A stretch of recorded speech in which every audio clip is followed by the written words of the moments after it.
2026-cı ilin büdcə vergi paketi kiçik sahibkarın çiyninə əlavə yük olacaq. Xüsusilə fərdi sahibkarlar üçün təklif edilən yeni sosial sığorta mexanizmi iqtisadiyyatın ən həssas təbəqəsini, kiçik dövriyyəli biznesi zərbə altına salır.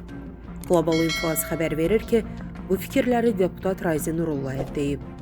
Rayzin Nurullayev qeyd edib ki, aksizlər üzrə dəyişikliklərdə iqtisadi məntiqə söykənmir. Stat: İçməli spirtdə və alkoqollu içkilərdə 0,2 manatlıq, energetik içkilərdə 0,2 manatlıq, siqaretdə 9,5 manatlıq artım, mobil cihazlara görə 20 manatlıq aksiz, 7 ildən köhnə avtomobillərin idxalında əmsalın benzin üçün 1,2-dən 1,5-ə, dizel üçün 1,5-dən 2-yə qaldırılması, bütün bunlar birbaşa bazarda qiymət artımı deməkdir.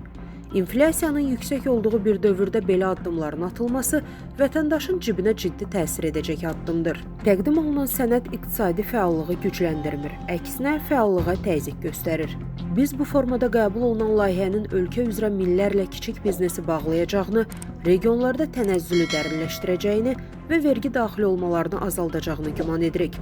Ona görə də sənəd yenidən işlənməli, kiçik sahibkarın, muzlu işçinin və regionların maraqları nəzərə alınmalıdır.